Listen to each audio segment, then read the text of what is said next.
Nah, selanjutnya yaitu kita masuk kepada materi di-scan, di mana pesawat mengurangi ketinggiannya. Nah, kita lihat video berikut sebagai pengantar. Do you know what these two aircraft have in common? The one on the left is a typical glider, and the space shuttle on the right is also a glider. Most aeroplanes are able to fly without power for quite some time. Some do it better than others, and in this video we'll discuss why. In straight and level flight, these are the four forces acting on an aeroplane when the engine is running. But when thrust is reduced to zero, the drag force is no longer opposed. The rear-facing drag acts to slow down the aeroplane unless the aeroplane descends. In a descent, the flight path is now pointed towards the Earth, and the relative airflow opposes this flight path. The aeroplane is able to maintain its airspeed because a component of the weight force acts in the direction of the flight path.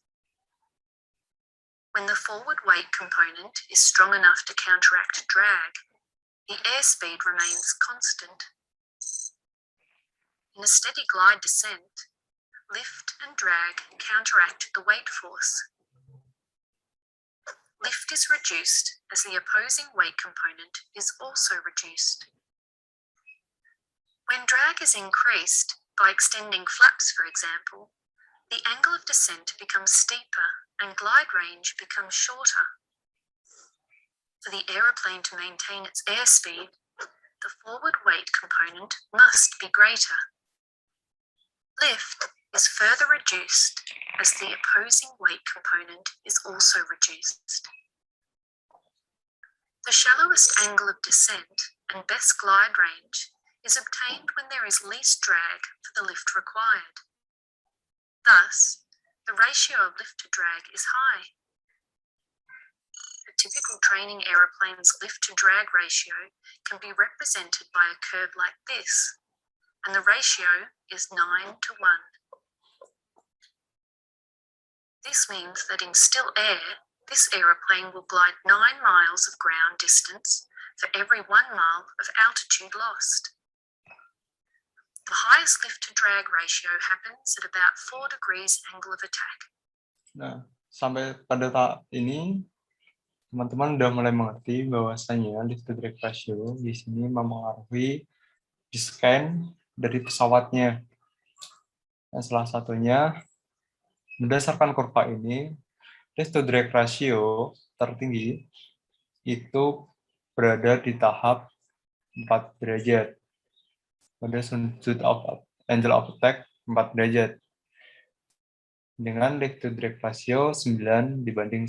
Artinya, ketika pesawat itu di-scan, 9 Newton miles mewakili setiap penurunan dari 1 Newton mile. If you compare the glider to the space shuttle, you can see that aerodynamically, the glider is a lot more streamlined. Di sini kita bisa lihat bahwasanya lift to drag ratio pada pesawat glider dibandingkan space shuttle itu hampir setengahnya sendiri. Much longer wingspan. Benar ya. Nah, untuk pesawat glider ketika dia itu landing, dia bisa memerlukan jarak yang lebih jauh sebelum dia landing. Untuk di-scan-nya, dia memerlukan jarak yang lebih jauh. Di sini diperlihatkan bahwasanya satu mewakili dari setiap penurunan dari satu itu dia harus memerlukan jarak sekitar 500 Newton miles. Sedangkan untuk space shuttle dia rasionya 1:4,5. Nah, untuk setiap penurunan satu dia cukup 4,5 Newton miles. We'll discuss these aerodynamic factors in another video. You can see, however, that the space shuttle's low lift-to-drag ratio gives it a much steeper angle of descent and lower glide range. Luckily, the shuttle had a lot of altitude up its sleeve. The angle of attack and airspeed have a direct relationship.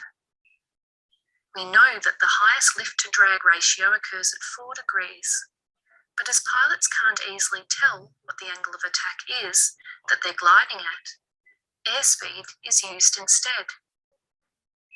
This is called the best glide speed, and it gives the aeroplane best glide range. Should the glide speed increase, the angle of attack will decrease to less than the optimum. The lift-to-drag ratio will reduce, and consequently, the glide range will be shorter.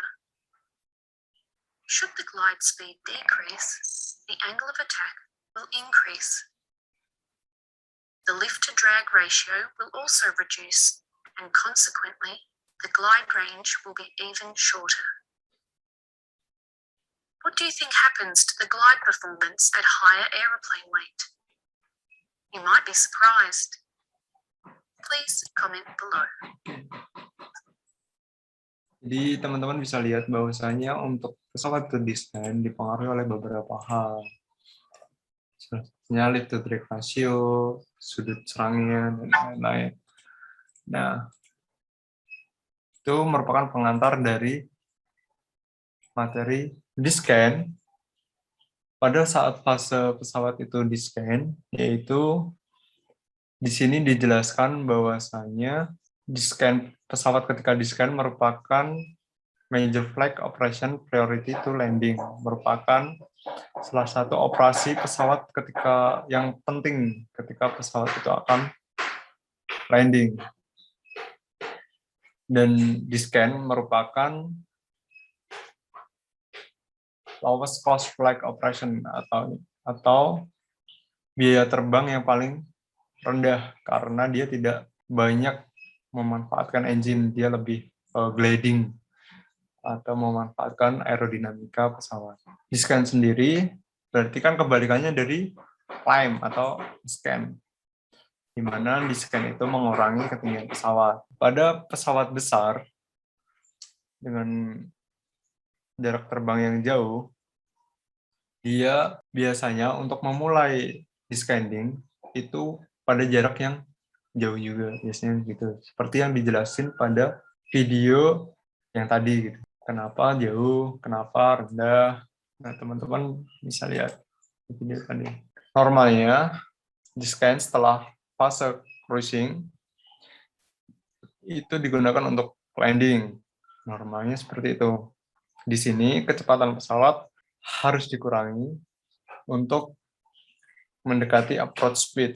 Approach speed itu ketika landing, nanti kita akan coba buka video lagi di mana dia ngejelasin approach speed juga. Ada internasional di beberapa kasus, yaitu di-scan digunakan untuk menghindari cuaca penerbangan yang buruk, salah satunya yaitu seperti turbulen, icing condition, atau cuaca yang buruk. Terus untuk menghindari beberapa obstacle seperti awan yang memiliki particulari di bawah under visual flight rule atau di bawah peraturan penerbangan.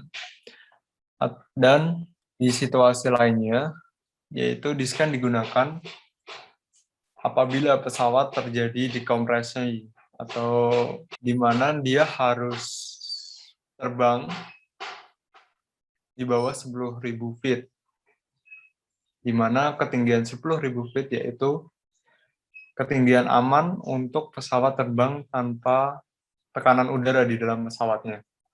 Jadi kalau pesawat mengalami dekompresi atau kehilangan tekanan udara di dalam pesawatnya, dia harus segera menurunkan pesawatnya di bawah 10.000 feet.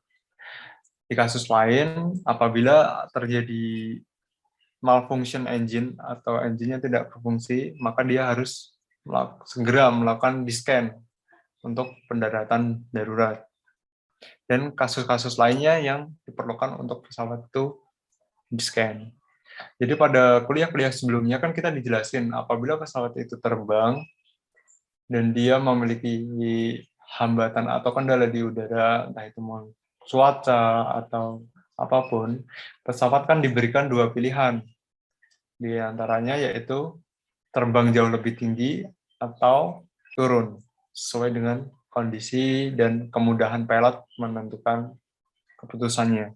Normalnya di-scan berada pada sekitaran 3 derajat sampai dengan 5 derajat kebanyakan pesawat. The pilot control the angle of the-scan by varying engine power thrust with about 10% 10%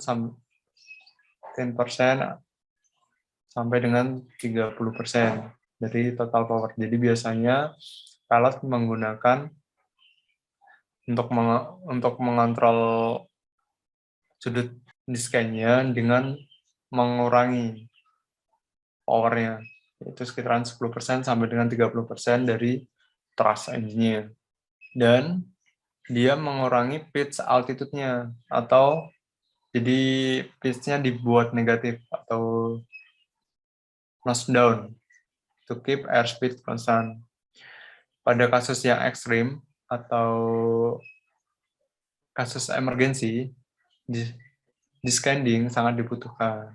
Seperti yang kita bahas sebelumnya, bahwasanya pada kasus-kasus tertentu seperti unpressured atau malfunction engine atau yang lain-lainnya, maka di-scan harus segera dilakukan terlebih dahulu. Di sini, jika sudut pitch-nya itu terlalu tinggi daripada engine power-nya atau thrust-nya, maka airspeed-nya akan berkurang dan menyebabkan pesawat itu stall. Biasanya seperti itu. Jadi tidak sesuai nose up, tapi engine-nya rendah. Pasti dianya akan stall. Nah, typical di-scan angle for electron pod itu biasanya sudut di-scan pada pesawat besar itu sekitar 1 derajat sampai dengan 3 derajat. Untuk pesawat Space Shuttle biasanya di-scan pada sudut 21 derajat. Oke. Pada gaya vertikalnya, jadi powernya lebih kurang daripada thrust-nya lebih rendah daripada berat pesawatnya, pasti dia akan kehilangan gaya angkatnya dan pasti dia akan di-scan, atau bisa jadi dia akan terjadi dalam kasus stall. Nah, di sini dijelaskan, jadi ketika pesawat itu terbang, ketika di-scan namun engine-nya itu dimatikan, maka kita bisa katakan bahwasanya pesawat itu terbang dengan gliding gitu, tanpa thrust, atau kayak pesawat glider biasanya. Pada kasus yang ekstrim, jadi kalau dia di-scan tapi sudutnya 90 derajat, artinya kan dia menukik ya. Nah, kayak gini itu biasanya disebut dengan diving. Nah, untuk kasus-kasus seperti ini biasanya digunakan pada pesawat-pesawat akrobatik ataupun pesawat tempur ya, di mana dia membutuhkan manuver yang sangat fleksibel sekali.